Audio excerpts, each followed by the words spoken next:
안녕하세요. 저는 경기 성남에 거주하고 있는 30대 중반 여성입니다. 저는 몇 달 전 부모님께 어마어마한 재산을 물려받았어요. 그러자 시모가 돈에 눈이 뒤집혀서 아들 몫으로 신혼집을 사달라고 했습니다. 그래서 가차없이 남편과 시댁을 버렸어요. 여기까지만 들으면 돈 때문에 시댁 버린 여자로 생각하시겠죠? 아닙니다. 저는 남편 때문에 이혼을 선택했어요. 부모님께 재산을 물려받기 전에 남편의 외도 사실을 알게 되었거든요. 그딴 인간이 뭐 이쁘다고 신혼집을 마련해 주나요? 이미 이혼 절차를 밟고 있는 와중에 재산을 물려받았고 남편과의 이혼 사실을 몰랐던 시모가 신혼집을 사달라고 한 겁니다. 그래서 시모한테 이혼 사실과 더불어 남편의 외도 사실을 다 까발리고 시원하게 손절했어요. 당당하게 남편 몫을 내놓으라고 소리치던 시모에게 제대로 한 방 먹일 수 있었네요. 그럼 이혼한 전 남편에 관한 이야기를 여러분께 들려드리겠습니다. 남편과 저는 지인을 통해 만났고 자상한 성격이 마음에 들어서 교제를 시작했어요. 남편은 저밖에 모르는 사람이었고 저란 사람에게 늘 쩔쩔매는 사람이었습니다. 연애 때 어찌나 공주 대접을 해주던지 저는 결혼해서도 이 사람의 마음이 변치 않을 거로 생각했습니다. 제가 죽으라면 죽는 신용까지 할 정도로 대단한 열정을 보여줬거든요. 뭐 대단한 직업은 아니지만 어느 정도 밥벌이 할 수 있고 저를 많이 사랑해줘서 남편감으로 괜찮겠다 싶었습니다. 이 남자랑 결혼하면 평생 사랑받으며 살 수 있을 거란 생각이 들었어요. 물론 저도 남편을 사랑하는 마음이 뒷받침된 상태였습니다. 그렇게 우리는 결혼했고 깨가 쏟아지는 신혼이 무엇인지 제대로 만끽하며 살았어요. 주변에서 우리 부부를 보고 참 보기 좋다는 소리를 많이 하곤 했어요. 보기만 해도 제가 남편에게 얼마나 사랑받고 사는지 보인다고 할 정도였죠. 오죽하면 만나는 사람마다 시집 잘 갔다며 부러워했겠어요. 친구 역시 그런 저를 부러워하곤 했습니다. 못 보던 목걸이네? 예쁘다. 아, 이거 남편이 사줬어. 출장 갔다가 나한테 잘 어울릴 것 같다고 사왔다네? 그래? 잘 어울리는 거로 사왔네. 이런 거 볼 때마다 결혼 한 번 정말 잘했구나 싶어. 세상에 이런 남자가 어디 있어? 성현 씨 완전 너밖에 모르는 사람이잖아. 그렇지. 나도 그렇게 생각해. 여자는 사랑받고 사는 게 최고라니까? 맞아. 그게 최고지. 정말 부럽다. 나도 그런 남자 만나서 얼른 결혼하고 싶네. 제게는 같은 동네에서 자란 친구가 한 명 있습니다. 그 친구랑 초중고 동창이고 단짝처럼 늘 붙어 다녔어요. 이 친구 말고 다른 친구도 있지만 어릴 때부터 많은 시간을 함께해서 그런지 이 친구가 제일 편하고 좋았습니다. 거의 우리 둘이 친자매나 다름없었어요. 서로의 집도 자주 오갈 정도로요. 그 친구의 이름은 미나였습니다. 옛날에는 저보다 미나가 먼저 결혼할 거로 생각했는데 미나는 진정한 사랑을 찾지 못했는지 결혼까지 이어지지 못했어요. 미나가 워낙 예민한 성격이기도 하고 보는 눈이 까다로워서 마음에 차는 남자를 만나기 어려웠습니다. 그러게 보는 눈을 좀 낮추라니까. 인물 좋아서 어디 갔을래? 평생 얼굴 뜯어먹고 살 것도 아니잖아. 나 봐. 인물이고 뭐고 그런 거 중요하게 안 보고 마음 하나만 보고 결혼했잖아. 물론 그렇다고 우리 남편 얼굴이 못 봐줄 정도는 아니지만 아무튼 기준을 조금 낮춰봐. 요즘 보니까 많이 외로워하는 것 같던데. 그래 맞아. 요즘 외로워 죽겠어. 주위에서 다들 결혼한다고 청첩장 돌린다? 나만 빼고 모두 봄이야? 네 말대로 보는 눈을 낮춰야 할 것 같아. 그럼 내가 주변에 소개해줄 사람 있는지 좀 찾아볼까? 남편 친구 중에 결혼 안 한 사람 있으니까 한번 알아볼게. 기준 확실히 낮춰서 보는 거다? 알겠어. 네 주위에 성현 씨 같은 사람 없니? 나도 너처럼 사랑받고 살고 싶어. 성현 씨 자상하고 가정적인 게 참 보기 좋더라고. 글쎄, 우리 남편 같은 사람이 또 있으려나? 워낙 로또 같은 사람이라.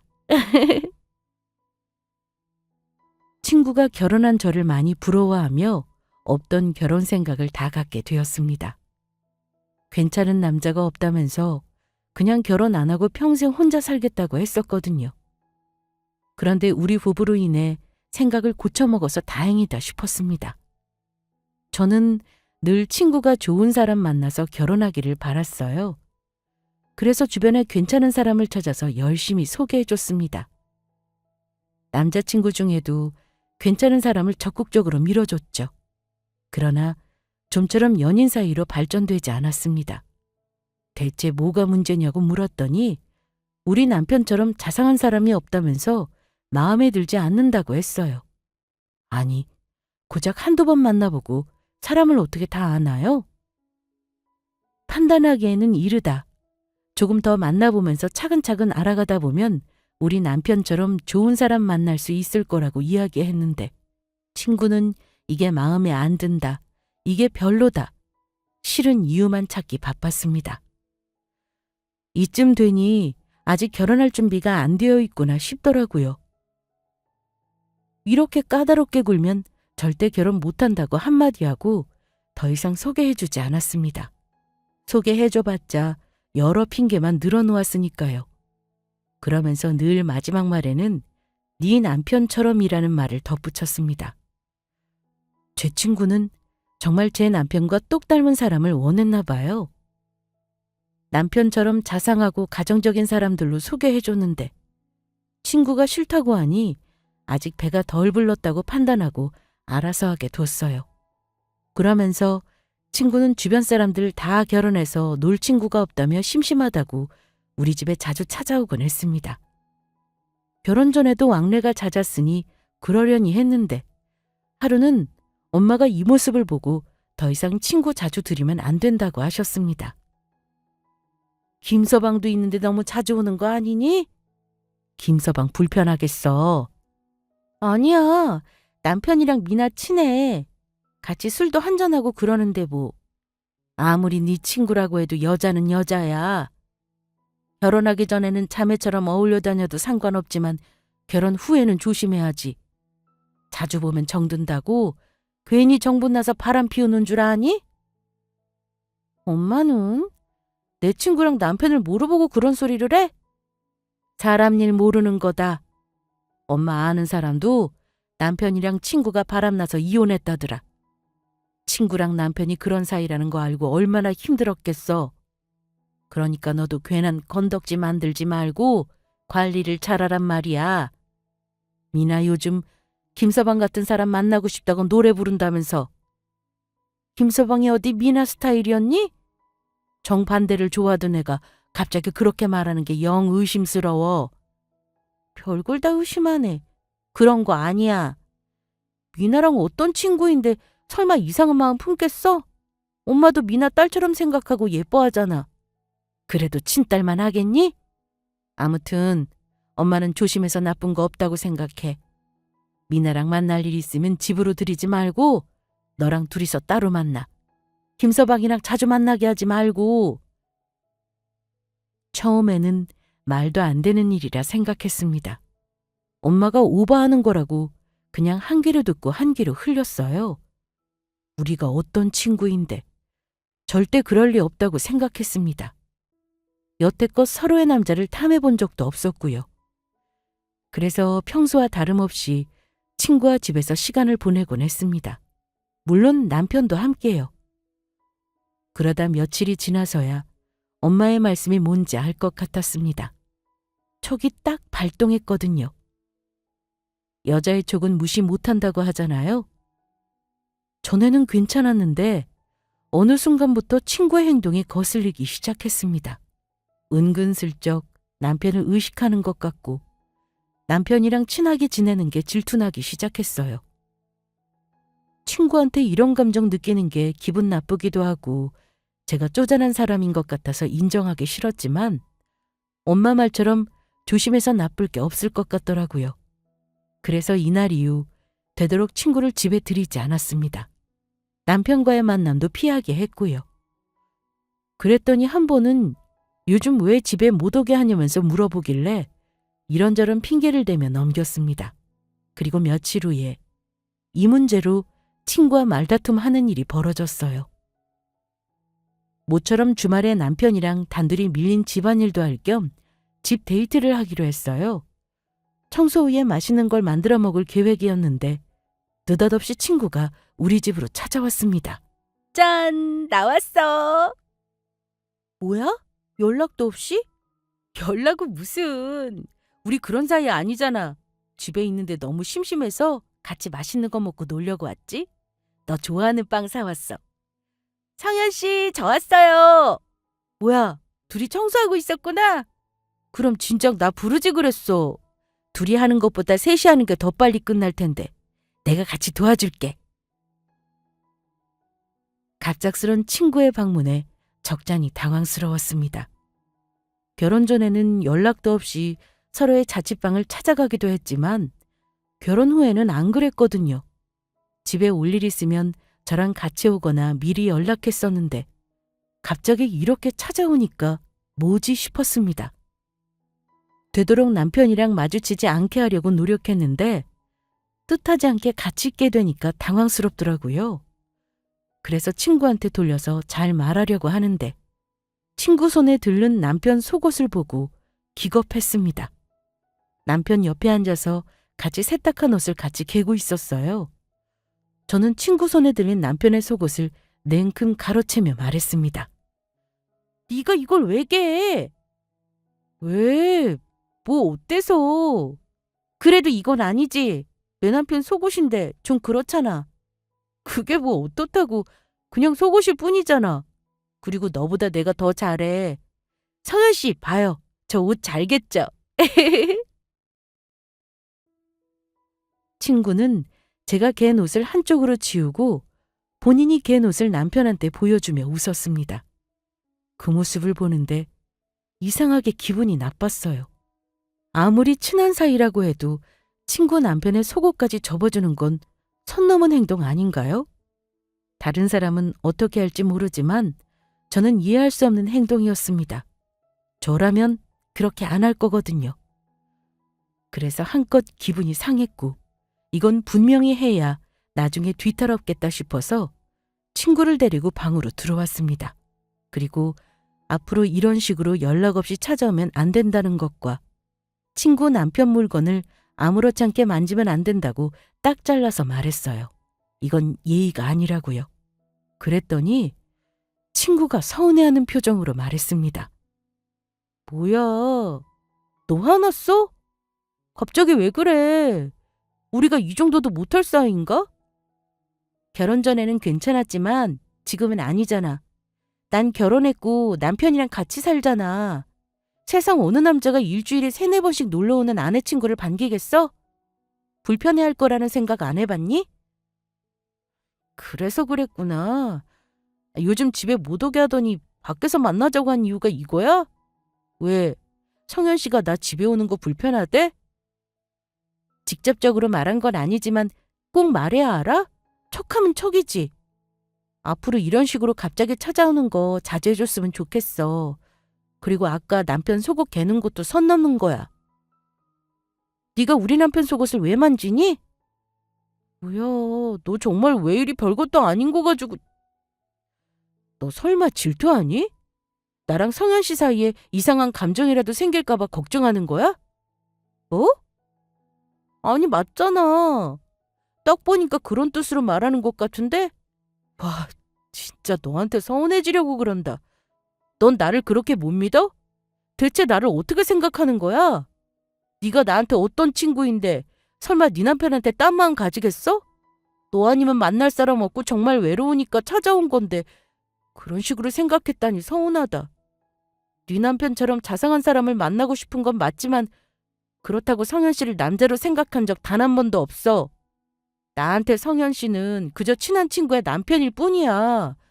어떻게 성현 씨랑 나를 두고 그런 말도 안 되는 생각을 할 수 있어? 기분 나쁜 건 네가 아니라 나야. 네가 날 이렇게나 못 믿을 줄 몰랐어. 우린 특별한 친구 사이라고 생각했는데 정말 실망이야. 친구는 어떻게 그런 말도 안 되는 오해를 할 수 있냐며 펄쩍 뛰었습니다. 그리고는 단단히 화가 난 채로 집을 나갔어요. 친구가 이렇게까지 억울해하며 화를 내니까 내가 괜한 오해를 한 걸까 싶고 미안해지더라고요. 남편도 무슨 일이냐며 둘이 싸웠냐고 묻길래 사실은 그동안 친구가 신경 쓰여서 오해하고 있었다니까 친구와 비슷한 반응을 보였습니다. 미나 씨가 화낼만 했네. 자기는 무슨 그런 말도 안 되는 생각을 할 수 있어. 미나 씨가 나한테 딴 마음 가질 이유도 없지만 설사 가진다고 해도 내가 넘어갈 사람이야? 나한테는 자기밖에 없는데. 그건 그렇지만 미나 행동이 영 거슬려서 어이없는 오해이기는 한데 그래도 기분이 영 나쁘지는 않네. 자기 날 두고 질투한 거잖아. 그렇게나 내가 좋아? 뭐? 장난이야. 아무튼 자기가 오해한 거야. 미나 씨가 뭐하러 유부남이 나를 좋아하겠어. 더군다나 자기한테 어떤 친구인데. 한 동네에서 초등학교 때부터 같이 자란 친구잖아. 자매처럼 붙어 다녔고 그런 친구가 설마 흑심을 품었겠어? 물론 자기가 날 너무 사랑해서 오해할 수는 있지만 미나 씨는 많이 서운할 거야. 오래 알고 지낸 만큼 의지하고 서로를 믿잖아. 남편의 말을 들으니 제가 실수했다는 생각이 들었습니다. 그래, 의심할 걸 해야지. 내가 미나한테 무슨 짓을 한 걸까? 너무 후회되고 미안한 마음만 들었어요. 남편 말처럼 제가 남편을 너무 사랑하다 보니까 별것도 아닌 거로 질투하고 의심했다는 생각에 친구 얼굴을 볼 면목이 없었습니다. 며칠 동안 어떻게 사과를 전하면 좋을지 고민하다가 용기 내 집에 찾아갔고 진심으로 미안하다며 사과를 전했습니다. 어떻게 오해가 시작됐는지 다 말해줬어요. 그러자 친구는 가만히 제 이야기를 듣다가 알겠다며 사과를 받아줬습니다. 본인도 그간 생각을 많이 했다고 했어요. 제 말처럼 결혼한 친구인데 생각 없이 행동한 것 같다면서 미안하다고 사과하더군요. 본인이 똑바로 행동했으면 괜한 오해 살 일도 없었을 거라면서 앞으로 조심하겠다고 했습니다. 그리고 마지막에는 진지하게 만나고 있는 사람이 있다고 전하기까지 했죠. 만나는 사람이 있어? 어떻게 만나는데? 아는 사람 소개로 만났어. 얼마 전부터 진지하게 만나고 있고. 정말? 잘됐다. 난 그것도 모르고 괜한 오해나 했네. 하긴 네가 유부남을 좋아할 애는 아니지. 뭐가 아쉬워서. 그래, 그러니까. 앞으로 괜한 오해하지 마. 나 정말 서운했어. 물론 나도 오해 사지 않게 처신 잘할게. 친구는 어떤 사람과 교제를 시작했다고 했고 저는 진심으로 축하해줬어요. 옆에서 지켜보니 많이 좋아하는 듯 했습니다. 그동안 여러 남자를 만났지만 이렇게 진심으로 좋아하는 건 처음 봤어요. 그래서 이번에는 결혼까지 가겠구나 싶었죠. 친구도 결혼을 생각하고 만나고 있다고 했습니다. 도대체 어떤 사람이길래 친구의 마음을 빼앗은 건가 궁금했어요. 그래서 소개해달라고 했는데 아직 만난 지 얼마 안 돼서 조심스럽다고 나중에 소개해준다고 했습니다. 그렇게 몇 달이 지났고 그동안 친구는 데이트 사진을 본인 SNS에 올리며 행복해하는 모습을 보여주곤 했어요. 그런데 사진을 볼 때마다 친구의 모습만 있을 뿐 남자의 모습은 잘 보이지 않았습니다. 손이나 뒷모습이 살짝 나오는 정도였어요. 한 번은 왜 같이 찍은 사진이 없냐고 궁금하다고 했더니 남자친구가 사진 찍는 걸 병적으로 싫어한다고 했습니다. 사진 찍는 것보다 찍어주는 걸 더 좋아해서 같이 찍은 사진이 아직 없다고 했어요. 그래서 그런가 보다 했죠. 제 주변에도 사진 찍는 걸 병적으로 싫어하는 사람이 있었거든요. 그렇게 또 한 달이란 시간이 흘렀고 남편은 주말 동안 출장을 다녀왔습니다. 일요일 밤늦게 집에 들어와서 피곤한 듯 바로 잠들었고 다음날 월요일 아침 출근하겠다며 나가는데 남편 손에 결혼 반지가 안 보였어요. 그래서 반지 왜 안 꼈냐고 물었더니 차에 둔 것 같다고 했습니다. 손에 뭐가 묻어서 잠깐 빼놨는데 끼는 걸 깜빡했다고 하더라고요. 평소 남편은 손에 반지 끼는 게 답답해서 종종 빼놓고 다니기도 했습니다. 그래서 그냥 그런 줄 알았죠. 그리고 다음 날 저는 친구 집에서 충격적인 걸 목격하게 됐습니다. 그게 뭐냐고요? 바로 남편의 반지를 발견했어요. 잠깐만, 이게 뭐야? 뭔가 반짝거리는데 반지? 반지가 왜 여기 있지?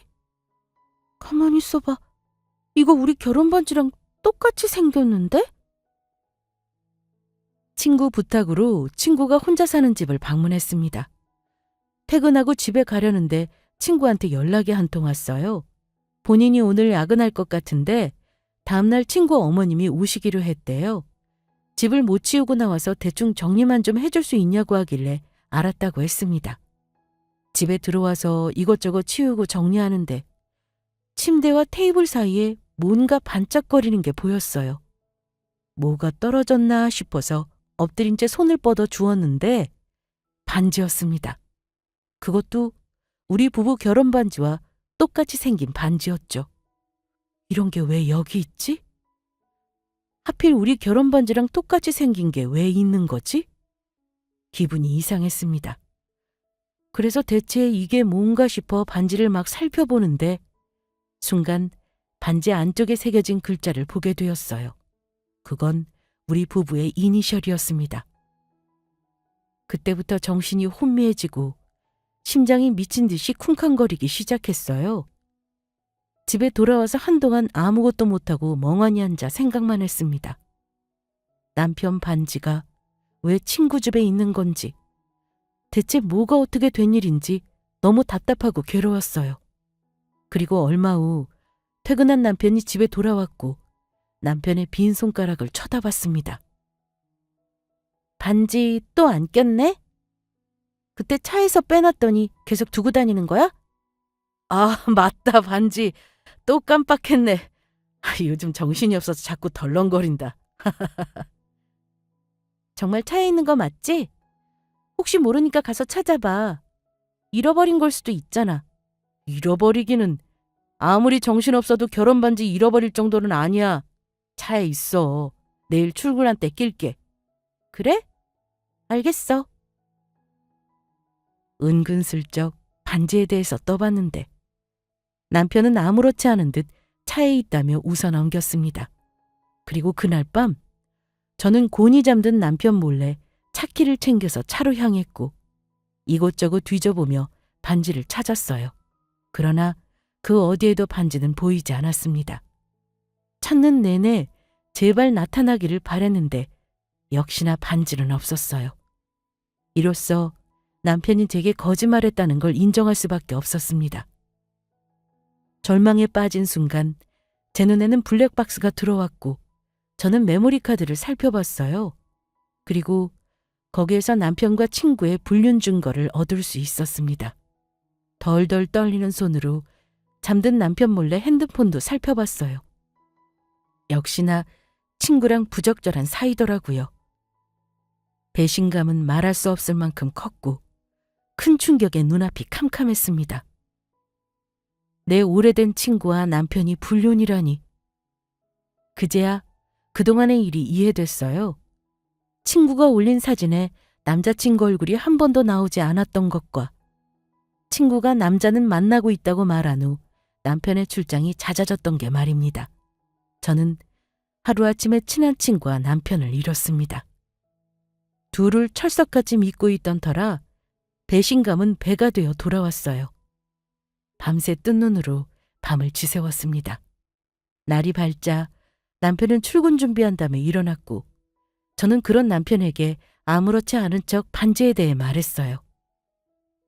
당신 잘 때 차에 갔었어, 반지 찾으러. 어? 반지? 아, 뭐하러. 내가 출근할 때 낀다고 했잖아. 하도 깜빡거려서 내가 대신 챙겨주려고 그랬지. 그런데 차에 반지 없더라. 어떻게 된 거야? 차에 반지 있다며. 어? 그게 의자 밑에 있어. 운전할 때 떨어졌는데 줍기 귀찮아서 그냥 뒀거든. 그래? 이상하네. 혹시 몰라서 의자 밑이랑 시트 사이사이 다 찾아봤는데 아무것도 안 보였거든. 아, 그래? 이상하다. 의자 밑에 있을 텐데. 아, 맞다. 아이고, 내 정신 좀 봐. 내가 주워서 사무실 책상 위에 올려놨다. 생각해보니까 주워서 주머니에 놓고 있다가 못 꺼내면서 책상 위에 같이 올려놓은 것 같아. 어제는 확실히 차에 있다더니 지금은 사무실 책상 위에 있다고? 그렇다니까. 내가 진짜 정신이 없긴 없나 보다. 이런 걸 다 깜빡하네. 내가 오늘은 꼭 반지 끼고 올게. 결혼 반지 여기저기 두고 다니는 거 싫어했는데 자꾸 그래서 미안해. 나 잘 때 찾으러 간 거 보니까 기분 나빴구나? 자꾸 놓고 다녀서. 손에 못 끼고 있으면 불편해서 일이 잘 안 되어서 빼고 있다 보니까 다시 끼는 걸 깜빡하는 거 있지? 일부러 뺀 건 아니고? 어? 그게 무슨 소리야. 일부러 빼다니. 내가 뭐하러 반지를 일부러 빼. 그럴 이유가 없잖아. 정말 없어? 난 있는 것 같은데. 됐고 회사 같이 가자. 사무실 책상 위에 반지가 있는지 없는지 직접 확인해 봐야겠어. 반지 때문에 출근을 안 하겠다고? 설마 지금 다 못 믿는 거야? 진짜. 사무실 책상에 있다니까. 사람이 바쁘면 깜빡할 수도 있지 왜 그래? 난 지금 출근이 중요하지 않아. 반지가 정말 거기 있는지 없는지 그게 중요해. 그러니까 같이 가. 내 두 눈으로 직접 봐야겠어. 진짜 아침부터 왜 이러는 거야? 반지 두고 온 게 한두 번도 아닌데 왜 이리 정말... 나 잘 때 몰래 차에 다녀오질 않나? 출근도 안 하고 반지 있나 확인하러 간다질 않나? 자기 혹시나 의심해? 아니, 의심이 아니라 당신이 어디까지 거짓말 하나 보려는 거야. 뭐? 남편은 억울한 표정으로 본인을 의심하냐며 펄쩍 뛰었습니다. 저는 주머니에서 반지를 꺼내 남편에게 건넸어요. 그러자 남편은 당황스런 표정을 지었습니다. 이게 왜 거기서 나와? 어제 미나 집에 다녀왔어. 그런데 거기에 그 반지가 있더라? 설명해봐. 이게 대체 어떻게 된 일인지. 당신 반지가 왜 내 친구 집에 있어? 그게... 글쎄, 이게 어떻게 된 일이지? 나도 잘 모르겠는데 비나 씨가 가져갔나? 어떻게 잘못 딸려간 것 같은데? 그게 말이 된다고 생각하니? 진짜야. 어떻게 하다가 잘못 딸려갔겠지. 그게 아니면 말이 안 되잖아. 반지에 발이라도 달렸나 봐. 차에 있다가 사무실 책상 위에 있다가 이제는 친구 집에? 뭐 이렇게 성의가 없니? 그깟 거짓말로 바람 피우고 있다는 걸 숨길 수 있을 거라 생각해? 바람? 나 다 알고 있어. 네가 내 친구의 남자친구라는 거. 늘 궁금했거든. 만나는 사람이 누구인지. 남자친구가 많이 바빠서 보여줄 시간이 없다고 했어. 그래서 한 번도 못 봤는데 이제 알겠더라고. 두 집 살림하느라 바빴다는 거. 자기야. 자기라는 말 집어치워. 그동안 즐거웠니? 아무것도 모르는 나를 두고 둘이서 즐거웠어? 내가 너희들을 얼마나 믿었는데 어떻게 나한테 이럴 수 있어? 어쩐지 미나가 널 보는 눈빛이 이상하다 싶었어. 괜히 거스른 게 아니야. 여자의 촉이란 게 신기하리만큼 정확하거든. 내가 의심하니까 전곡을 찔렸는지 더 펄쩍 뛰었던 거야. 넌 교묘하게 편들어주면서 감싸줬고. 난 너희 둘을 두고 말도 안 되는 오해를 했다고 생각했어. 그래서 진심으로 미안하게 생각했는데 바보 같은 생각이었어. 대체 둘이 언제부터 만났니? 언제부터 나 몰래 그딴 짓거리 하면서 다녔고? 엄청난 배신감에 참지 못하고 분노했습니다. 울고불고 난리치며 물건이란 물건을 다 집어던졌어요. 남편은 묵묵히 온몸으로 다 맞아주다가 이내 무릎을 꿇고 미안하다며 용서를 빌었습니다. 그리고 이때 다 설명해 주더군요. 본인은 정말 바람 피울 생각이 없었는데 친구가 하도 적극적으로 구는 바람에 잠시 흔들렸다고 했습니다. 제가 친구를 의심했을 때 남편한테 따로 연락해서 힘들다고 했다는군요. 남편은 친구를 위로해 준답시고 저 몰래 따로 만나서 밥도 먹고 술도 마시고 그랬나 봐요. 친구는 그런 남편한테 의지하는 척하면서 꼬리를 쳤고요. 그러다 술김에 실수를 저질렀답니다. 그러면 안 되는 걸 알면서도 친구의 유혹에 빠져 계속해서 만남을 이어왔대요. 그걸 변명이라고 하냐며 남편의 뺨을 한 대 쳤습니다.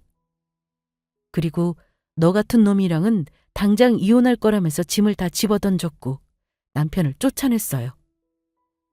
다음 날 바로 변호사 통해 상간녀 소송을 진행했고 이혼 서류를 준비했습니다. 친구 집에 찾아가 친구 얼굴에 솥장을 집어던지며 살림살이를 다 부수기까지 했죠. 그러자 친구가 그러더군요. 저한테는 미안하지만 진정한 사랑을 찾았다면서 본인의 선택을 후회하지 않는다는 개소리를 짓거렸습니다.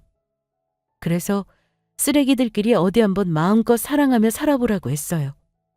친구와 아내 등의 칼 꽂고 배신한 것들이 얼마나 잘 사나 두고 보겠다고요. 반드시 지은 죄만큼 벌 받을 거라고 말했죠. 그렇게 저는 남편과 이혼했습니다. 불륜 증거를 갖고 있었기에 이혼하는데 큰 어려움은 없었어요. 상간녀 소송으로 돈도 받아냈고 위자료로 집과 남편이 가지고 있던 돈을 다 빼앗았습니다. 이혼 후 남편은 친구 집에서 지내는 듯 했어요. 저는 집에 홀로 남아 남편의 흔적을 다 지웠습니다. 그렇게 마음의 상처를 아는 채 힘든 시간을 보냈고 친정 부모님께도 이 사실을 알렸죠. 부모님도 저처럼 큰 충격을 받으셨습니다. 그리고는 이내 눈물을 보이며 저를 위로해 주셨습니다. 그러다 서랍에서 뭔가를 꺼내 제게 건네주셨어요. 그건 바로 땅 문서였습니다. 엄마가 가지고 있던 땅인데 재개발한다더구나. 그래서 값이 몇 배는 뛰었어. 차차 물려주려고 했는데 이렇게 된 거 그냥 지금 줄게. 이 돈으로 너 하고 싶은 거 하면서 마음대로 살아봐. 그런 것들 때문에 힘들어할 것 없어. 아무렇지 않게 떵떵거리며 살아. 그래야 그것들이 땅을 치고 후회하지. 김서방, 너한테 있는 돈 없는 돈 다 빼앗겼는데 앞으로 어쩌겠어. 사랑이 뭐 밥 먹여주니? 돈이 있어야 사랑도 할 수 있는 거야. 네 앞으로 20억짜리 땅 생겼다는 말 들으면 얼마나 배 아파하겠니? 분명히 후회할 거다. 내가 장담하는데 그것들 얼마 못 가. 이혼하면서 남편의 주머니를 다 거덜냈지만 공허한 마음은 가시질 않았습니다. 그걸 엄마도 잘 아셨고요. 그래서 제게 미리 재산을 넘겨주셨어요. 이 돈으로 남부럽지 않게 떵떵거리며 살라고요. 그래야 그것들이 후회할 거라고 했습니다. 그래서 저는 남편 몰래 시모에게 이 사실을 흘렸어요. 사실 남편은 시모한테 혼날 게 두려워서 이혼한 걸 숨겼거든요. 물론 바람 피운 것도 쉬쉬했고요. 이미 다 끝난 사이지만 그것들 눈에 피눈물 나는 꼴을 보고 싶었습니다. 그래서 시모한테 20억짜리 땅을 물려받았다고 했더니 바로 반응이 오더라고요. 우리 집에 찾아와서 신우 신혼집을 해달라고 했습니다. 세상에, 사부인한테 그런 땅이 있었니? 안 그래도 값이 좀 있었는데 재개발로 값이 더 뛰었다고? 네, 한 20억 정도 되는 것 같아요. 어머어머, 이게 웬일이야. 안 그래도 우리 딸 신혼집 문제로 골치 아팠는데 다행이다. 하늘이 이렇게 도와주시는구나. 그럼 저기 그 땅 당장 팔아서 네 신우 신혼집 좀 사줘라. 그 땅이 20억이니까 한 5억이면 되겠네. 요즘 아파트값 다 그 정도 하는 거 알지? 신우인데 5억 정도는 얼마든지 떼어줄 수 있잖아. 원래 그 20억에서 파는 우리 아들 몫이잖아. 5억은 차차 아들한테 주든가 해. 부부니까 네가 알아서 하고 나머지 5억으로 네 신우 신혼집 마련해라. 일단 큰 판불부터 꺼야지. 네 신우 결혼은 시켜야 할 거 아니야. 너 설마 너 혼자 20억 다 먹을 생각은 아니지? 부부가 된 이후부터는 네 돈 내 돈 이런 거 없어. 친정에서 받은 재산이라고 다 니께 아니라고. 내 말 무슨 뜻인지 알겠지? 돈 앞에서 아무렇지 않을 사람이 어디 있을까요? 제 예상대로 시모는 미끼를 덥석 물었습니다. 신우 신혼집으로 5억을 달라고 할 줄은 몰랐지만 상관없었어요. 저는 그러겠다고 했고 땅을 팔았습니다. 그리고 시모한테 미리 신우집을 봐두라고 했죠. 시모랑 신우는 신났는지 잔뜩 들떠서는 이곳저곳 집을 보러 다녔고 마음에 쏙 드는 집이 있다고 계약하고 싶다고 했습니다. 그래서 저는 시모, 신우와 함께 계약하러 그 집에 갔어요. 물론 계약할 생각은 전혀 없습니다. 단지 계약하는 척하면서 그곳에서 모든 걸 터뜨릴 계획이었어요. 어떻게 이 집으로 하시겠어요? 아버님하고 신우부는 이 집이 좋다고 마음에 들어 하셨거든요. 계약하시려거든 오늘 하시는 게 좋아요. 좋은 조건으로 나온 집이라 금방 빠지거든요. 아이고, 걱정하지 마세요. 안 그래도 오늘 계약하려고 온 겁니다. 그렇지, 세아가? 그럼요. 들으셨죠? 그렇구나. 잘 생각하셨어요. 이렇게 좋은 집 찾기 힘들잖아요. 그럼 계약하러 가실까요? 집주인분께 연락드리면 금방 오실 거예요. 잠시만요. 그런데 그 전에 어머니께 보여드릴 게 있어요. 이것 좀 보세요. 저는 미리 준비해간 봉투를 시모에게 건넸습니다.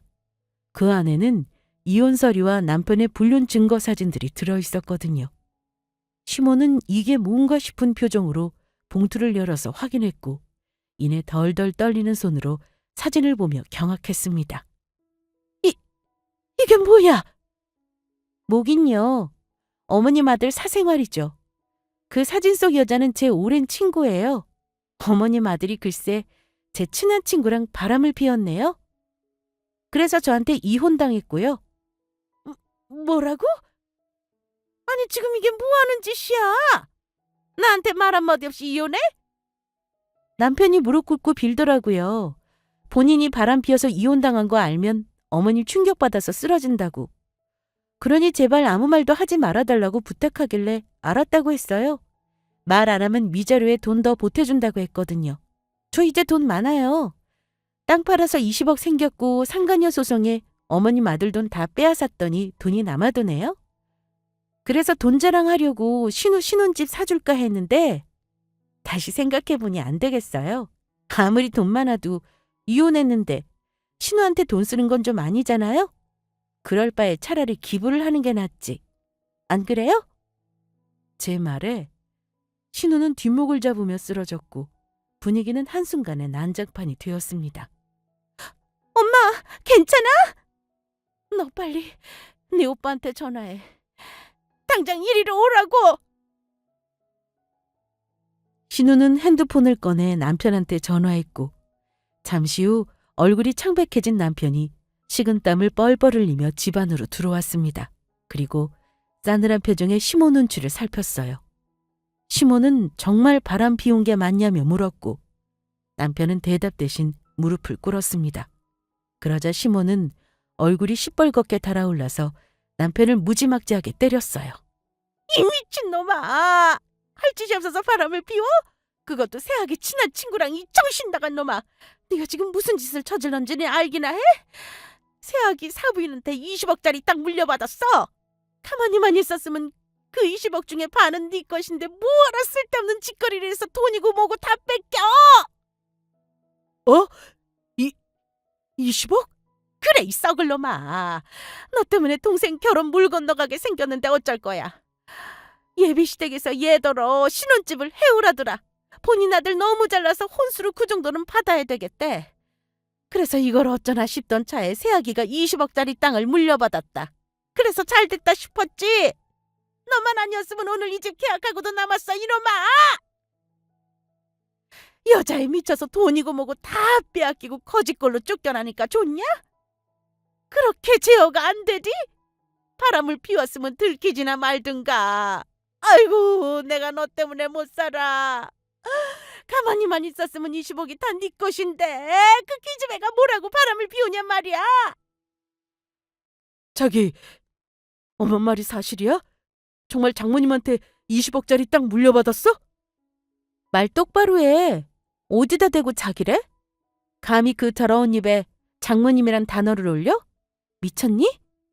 난 더 이상 네 자기 아니고 우리 엄마도 네 장모님 아니야. 그리고 내가 20억짜리 땅을 물려받았던 아니던 그게 너랑 무슨 상관이라고 물어봐? 아, 너는 돈이고 뭐고 다 빼앗겨서 거지인데 내 앞으로 20억이 뚝 떨어졌다고 하니까 배 아파서 물어보는 거니? 그렇다면 얼마든지 말해줄게. 엄마 앞으로 땅이 하나 있었는데 재개발한다고 값이 꽤 뛰었어. 너 같은 놈 때문에 마음고생하지 말고 이 돈으로 떵떵거리며 살라고 주시더라? 어때? 배 많이 아프지? 걔랑 바람만 안 피웠으면 거지 될 일도 없고 20억으로 잘 먹고 잘 살 수 있었을 텐데 말이야. 아이씨, 장모님은 그런 게 있었으면 진작 물려줄 것이지. 그렇게 큰 돈을 물려받고 10원 한 장 남김없이 다 빼앗아 간 거야? 너랑 이혼하고 물려받은 거야. 쓰레기 걸러내고 행복하게 살라는 하늘의 뜻이 아니었을까? 그리고 찌질하게 내 탓하지 마. 난 내가 받아야 할 몫을 받았을 뿐이야. 그러게 누가 바람 피우래? 그럼 부탁 한 번만 하자. 돈 좀 빌려줘. 바람 피운 내 잘못이지 동생은 죄가 없잖아. 딱 5억만 빌려줘. 그럼 내가 다달이 갚을게. 시간은 걸리겠지만 꼭 다 갚을 테니까 제발 한 번만 도와줘. 너한테 돈 다 주고 집 대출금까지 갖고 있어서 어디 돈 나올 데도 없어. 너 돈도 많은데 이 정도는 얼마든지 빌려줄 수 있잖아. 그럼 얼마든지 빌려줄 수 있지. 하지만 너 같은 쓰레기는 제외야. 난 사람하고 거래하지 쓰레기랑은 거래 안 해. 내가 경고했잖아. 지은 죄만큼 반드시 벌 받을 거라고. 앞으로 돈에 허덕이면서 한번 살아봐. 바람 피운 대가가 얼마나 뼈저리게 고통스러운지 느껴보라고. 넌 날이 갈수록 힘들어지겠지만 난 너 같은 쓰레기와 비교도 안 되는 사람 만나서 새 출발하고 행복하게 살 거야. 내가 얼마나 행복하게 사는지 앞으로 똑똑히 지켜보라고. 네 눈에서 피눈물 날 만큼 행복하게 살 거니까 어디 두고 봐. 저는 허망한 표정을 짓고 있는 남편을 지나쳐서 그 집을 빠져나왔습니다. 뒤에 시모가 남편한테 고래고래 소리치며 욕하는 소리가 들렸어요. 그 뒤로 저는 남편과 친구 회사에 불륜 증거 사진을 뿌리며 두 사람의 추악한 짓을 알렸습니다. 남편은 아내 친구와 바람난 천하의 쓰레기, 친구는 친한 친구 남편을 빼앗은 천하의 못된 불륜녀. 회사 사람들은 두 사람의 더러운 두 얼굴을 알고 경악했고 수군거리기 바빴습니다. 하도 손가락질 받으니까 더 이상 견디기 힘들었는지 회사를 그만뒀다고 들었어요. 그리고 그들이 다른 회사로 이직하면 저는 또 똑같은 짓을 했습니다. 너희들이 죽을 때까지 불륜녀 불륜남 꼬리표가 따라다닐 거라고 했죠. 돈 많으니까 마음먹고 괴롭히는 게 일도 아니었습니다. 그렇게 그들은 지금도 큰 대가를 치르는 중이에요. 사랑도 돈이 있어야 한다는 엄마의 말이 맞았습니다. 생활이 힘들어지니까 둘의 사이는 멀어져만 갔어요. 아마 서로를 탓하며 죽어라 싸웠을 겁니다. 저는 그런 둘에게 원하는 만큼 벌을 줬고 속이 다 후련합니다. 앞으로도 지금처럼 보란듯이 잘 먹고 잘 살 거예요. 그 인간들이 평생 후회하며 사는 모습을 보면서 말입니다. 지금까지 저의 긴 사연 들어주셔서 감사합니다.